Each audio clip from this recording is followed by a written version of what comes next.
ఆ నియోజకవర్గం ఇప్పుడు నిప్పుల కుంపటిగా మారిందట.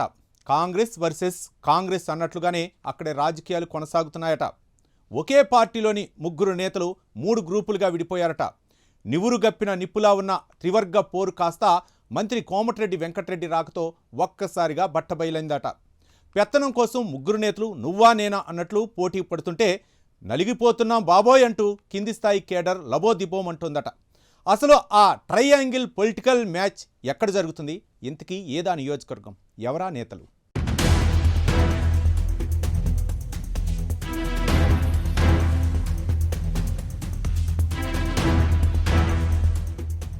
సాధారణంగా కాంగ్రెస్ పార్టీలో ఫ్రీడమ్ ఎక్కువ. పార్టీలో ఎవరికైనా తమ అభిప్రాయాల్ని స్వేచ్ఛగా వ్యక్తం చేసే అవకాశం ఉంటుంది. క్రమశిక్షణతో పాటు ప్రతిభ ఉన్న సామాన్య కార్యకర్త కూడా ఉన్నత స్థాయి నాయకుడిగా ఎదిగే సోర్స్ ఎక్కువగా ఉంటుంది. కానీ అప్పుడప్పుడు నేతల తీరు పార్టీ అధిష్టానానికి ఫుల్ హెడ్ఏక్గా మారుతుంది. అయితే ఇటీవల ఉమ్మడి నల్గొండ జిల్లా కాంగ్రెస్లో గ్రూపు రాజకీయాలు పీక్స్కి చేరినట్టు తెలుస్తోంది. ముగ్గురు నేతలు 3 టీంలుగా విడిపోవడంతో రాజకీయం రంజుగా మారింది. రాజకీయ చదరంగంలో ఎత్తులకు పై ఎత్తులు వేస్తూ సొంత పార్టీ నేతల నుంచి విమర్శలు ఎదుర్కొంటున్నారు. ముఖ్యంగా సూర్యాపేట నియోజకవర్గం నేతలను సెట్రైట్ చేయడం పార్టీ రాష్ట్ర నాయకత్వానికి భారంగా మారినట్టు తెలుస్తోంది.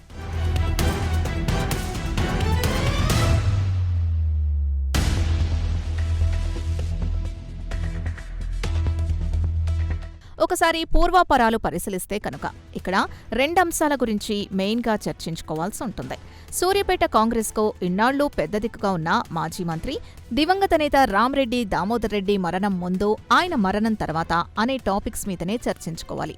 ఎందుకంటే రామ్రెడ్డి కాలంలో అందరూ కలిసి నడిచిన నేతలు మాజీ మంత్రి కాలం చెల్లిన తర్వాత గ్రూపులుగా విడిపోయారు. నియోజకవర్గంలో లీడర్షిప్ కోసం పోటీ పడుతూనే ఉన్నారు. అయితే దామోదర్ రెడ్డి మరణించి కొన్ని నెలలు కూడా గడవకముందే కాంగ్రెస్ ఇక్కడ 3 ముక్కలాటగా మారిపోయింది.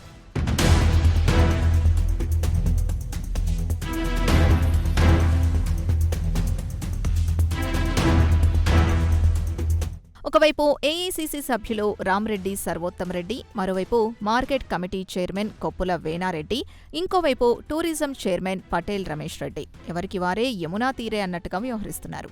జిల్లా కేంద్రంలో ఓ పెళ్లి వేడుకకొచ్చిన రాష్ట్ర మంత్రి కోమటిరెడ్డి వెంకటరెడ్డికి ఈ ముగ్గురు నేతలు వేరువేరు ప్రాంతాల్లో వేరువేరుగా భారీ ఎత్తున స్వాగత ఏర్పాట్లు చేయడం చూసి జనాలు ముక్కున వేలేసుకున్నారు. టేకుమట్ల దగ్గర ఒకరు, చీకటిగూడెం దగ్గర మరొకరు, పిల్లలమర్రి స్టేజ్ వద్ద ఇంకొకరు, ఇలా రూట్ మ్యాపులు మార్చి మరి శ్రేణులతో స్వాగతాలు పలకడం పార్టీలో ఉన్న విభేదాల్ని 70mm స్క్రీన్పై చూపించినట్లు బహిర్గతం చేసింది.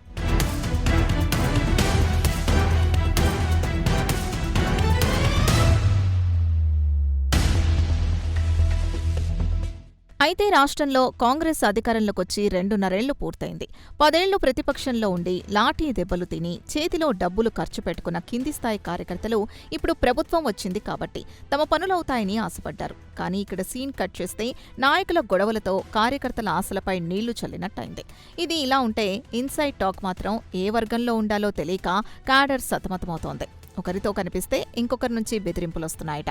మా వైపు రాకపోతే మీ పని అవ్వదు అంటూ లోకల్ లీడర్లు హుకుం జారీ చేస్తూ ఉండడంతో సామాన్య కార్యకర్త దిక్కుతోచని స్థితిలో పడిపోయాడట.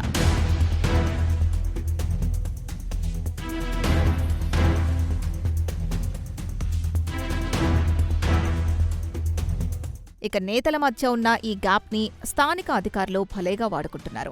రెవెన్యూ, పోలీస్, మున్సిపల్ శాఖల్లో ఏదైనా పని మీద కాంగ్రెస్ కార్యకర్తలు వెళ్తాయి. అధికారులు కనీసం కేర్ చేయడం లేదనే టాక్ నడుస్తోంది. ముగ్గురు నేతలు 3 రకాలుగా సిఫార్సులు చేస్తూ ఉండడంతో ముందు మీలో మీరు తేల్చుకోండి, ఆ తర్వాత మేం పని చేస్తామంటూ అధికారులు బాహాటంగానే ఎద్దేవా చేస్తున్నారు.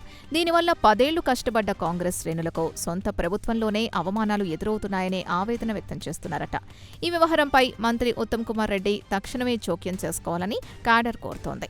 ఆయన వచ్చి పంచాయతీ తెంచకపోతే నియోజకవర్గంలో పార్టీ పరిస్థితి మరింత దిగజారే ప్రమాదం ఉంది.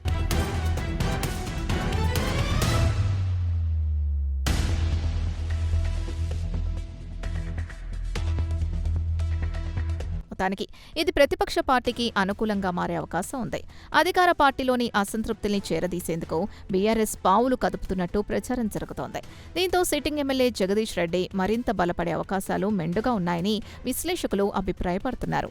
ఈ నేపథ్యంలో ఈ త్రివర్గ పోరుపై రాష్ట్ర ఇంటెలిజెన్స్ నిఘా వర్గాలు ప్రత్యేక కన్నేసినట్టు తెలుస్తోంది. ఇక్కడి లీడర్ల గ్రూప్ పాలిటిక్స్, అంతర్గత వ్యవహారాల సమాచారాన్ని ఎప్పటికప్పుడు సేకరించి సీఎం రేవంత్ రెడ్డి టేబుల్ మీద పెడుతున్నట్టు సమాచారం. మరి బాస్ రేవంత్ రెడ్డి సూర్యాపేట కాంగ్రెస్ కి ఎలాంటి సర్జరీ చేస్తారో, ఉత్తమ్ కుమార్ రెడ్డి ఈ ముగ్గురిని ఎలా లైన్లో పెడతారో తెలియాలంటే మరికొన్ని రోజులు వెయిట్ చేయాల్సిందే.